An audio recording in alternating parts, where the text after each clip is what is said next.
नमस्कार दोस्तों, स्वागत है आपका हमारे चैनल अलोप स्टडी विद एजे। तो जैसा आपको पता है दोस्तों, हम आज़ादी का 75वां स्वतंत्रता दिवस मना रहे हैं। तो सर्वप्रथम सभी देशवासियों को 75वें स्वतंत्रता दिवस की हार्दिक शुभकामनाएं। दोस्तों, थोड़ा सा डिस्कस करेंगे स्वतंत्रता दिवस के बारे में। दोस्तों, आज़ादी हमें ऐसे ही नहीं मिली, बहुत लोगों ने शहीद होकर हमें आज़ादी दिलाई है। दोस्तों, इस आज़ादी की कीमत को समझिए, साथ ही साथ देश के शहीदों का सम्मान करें जिन्होंने इस देश के लिए अपने आप को कुर्बान कर दिया। वह भी चाह सकते थे कि वह साधारण व्यक्ति की तरह अपना जीवन गुजारे, परंतु उन्होंने देश को स्वतंत्र करने की मांग को चुना। सरफरोशी की तमन्ना अब हमारे दिल में है, देखना है जोर कितना बाजुए कातिल में है। तो दोस्तों, आज़ादी हमें ऐसे ही नहीं मिली, बहुत से स्वतंत्रता सेनानियों ने अपने वतन के लिए शहीद हुए हैं, अपनी जान पे खेल के दोस्तों हमें आज़ादी दी। सभी लोगों ने मिलकर आज़ादी के संघर्ष को समझा दोस्तों, और आज़ादी मिली। लेकिन व्यक्तिगत तौर से मुझे दोस्तों एक स्वतंत्रता सेनानी ने बहुत प्रभावित किया। दोस्तों, ऐसा तो हो नहीं सकता कि आज़ादी किसी एक के उससे मिली हो, आज़ादी सभी के संघर्ष से मिली है। लेकिन व्यक्तिगत तौर से मेरा मानना है दोस्तों कि मुझे प्रभावित किया कि एक स्वतंत्रता सेनानी का बहुत महत्वपूर्ण योगदान है। वो है दोस्तों हमारे भगत सिंह। मात्र 23 वर्ष की उम्र में दोस्तों शहीद हो जाते हैं। जिस उम्र में लोग girlfriend, engineering, BTech, BSc, MSc करते हैं दोस्तों, उस उम्र में वो शहीद हो गए। तो सोचिए देश के लिए उनका कितना प्रेम था। 23 वर्ष का बच्चा दोस्तों, बच्चा ही समझे या युवा समझे, किस राह पे है और वो किस राह पे थे, तो आप समझ सकते हैं दोस्तों। 28 सितंबर 1907 को जन्म होता है दोस्तों भगत सिंह का, पंजाब में, और 23 मार्च 1931 को निधन हो जाता है दोस्तों। इनके 2-3 नारे बता देता हूँ दोस्तों आपको, जो मुझे महत्वपूर्ण लगे। साम्राज्यवाद का नाश हो, और एक तो यहीं पे लिखा है दोस्तों, राग का हर एक कण मेरी गर्मी से गतिमान हो, मैं एक ऐसा पागल हूँ जो जेल में भी आज़ाद हूँ। ये किसका है दोस्तों? भगत सिंह का। दोस्तों, सबसे पहले 13 अप्रैल 1919 को जलियांवाला बाग हत्याकांड होता है, जो अमृतसर में स्वर्ण मंदिर के निकट, वहाँ भाग लेते हैं। इतनी छोटी उम्र में भाग लेते हैं दोस्तों, तो सोच सकते हैं आप कि इनके देश के प्रति कितना प्रेम था, जो इतनी छोटी सी उम्र में भाग ले लेते हैं।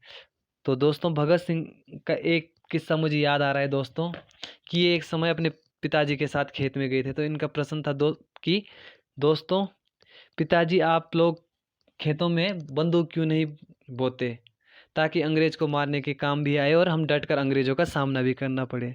तो इस प्रश्न सोच सकते हैं दोस्तों, एक छोटा सा बच्चा इतना बड़ा प्रश्न पूछ रहा है, तो उसके देश के प्रति कितनी आज़ादी थी। दोस्तों, जैसा कि आपको ज्ञात है कि देश में स्वतंत्रता का अमृत महोत्सव मनाया जा रहा है, जो कि हमारे लिए गर्व और सम्मान की बात है। दोस्तों, तिरंगे का सम्मान वैसे भी सभी को करना ही चाहिए, मानते हो? बिल्कुल करना चाहिए दोस्तों।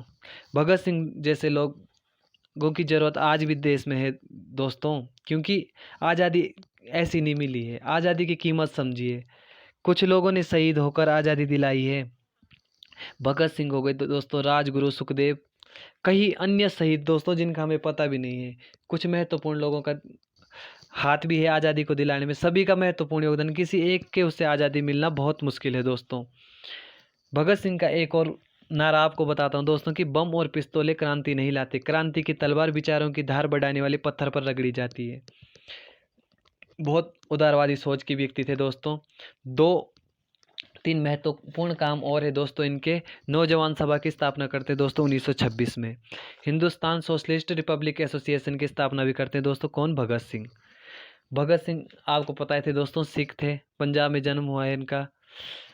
आज़ादी के लिए इन्होंने क्या नहीं किया दोस्तों, मात्र 23 वर्ष की उम्र में, बहुत छोटी उम्र होती है दोस्तों, उसमें इन्होंने अपना मतलब देश के लिए कुर्बान हो गए। और जिस टाइम दोस्तों पहली बार इन्होंने जलियांवाला बाग हत्याकांड में 20 किलोमीटर पैदल चल के गए थे दोस्तों। आपको पता है 13 अप्रैल 1919 को जलियांवाला बाग हत्याकांड होता है दोस्तों, जिसमें जनरल डायर गोली चलाने का आदेश देते हैं। और कुछ आंकड़े तो बताते हैं दोस्तों कि 1000 लोगों की वहाँ पे मौत हो जाती है, कि इससे भी ज़्यादा भी हुई होगी, जिसकी जांच के लिए 2 आयोग की स्थापना भी की जाती है दोस्तों। एक आपको पता है हंटर कमीशन, उसकी भी की जाती है 1919 में। और एक आपको पता है दोस्तों कौन सा? कांग्रेस करता है दोस्तों, तहकीकात कमेटी, इसकी स्थापना भी जलियांवाला बाग हत्याकांड की उसके लिए होती है दोस्तों। रोलेट एक्ट के विरोध में ये चल रहा था दोस्तों, जिसमें जनरल डायर गोली चलाने का आदेश देता है। अमृत महोत्सव है, देश 75वें वर्षगांठ पे अमृत महोत्सव मना रहा है दोस्तों देश। तो आप सभी लोगों को घर घर तिरंगा लहराना है दोस्तों। 16 अगस्त को भी तिरंगे का विशेष ध्यान रखना है दोस्तों। ऐसा नहीं कि एक दिन हमने तिरंगे का सम्मान किया अगले दिन से न करें, प्रत्येक दिन, क्योंकि यह हमारा मौलिक कर्तव्य भी दोस्तों है। भाग 4 में आर्टिकल 51 के ए में 11 मौलिक कर्तव्य, जिनमें से एक ये भी है कि उच्च मतलब हमें राष्ट्र ध्वज का सम्मान करना चाहिए और इसके उच्च आदर्श को हृदय में संजोए रखना है। तो दोस्तों आज़ादी के लिए बहुत लोगों ने बहुत से योगदान दिए, फिर जाके हमें करीबन करीबन अगर मोटा मोटा देखा जाए दोस्तों तो 200 साल के संघर्ष के बाद आज़ादी मिली है, ऐसी नहीं मिली दोस्तों। और 15 अगस्त 1947 को हमें आज़ादी मिल जाती है। और आप लोगों को पता ही है दोस्तों कैसे कैसे लोगों ने किस किस तरीके से आज़ादी दिलाई है। उस पर आपके लिए एक दिन विशेष वीडियो आएगी दोस्तों। बाकी मिलते हैं दोस्तों एक नेक्स्ट वीडियो में।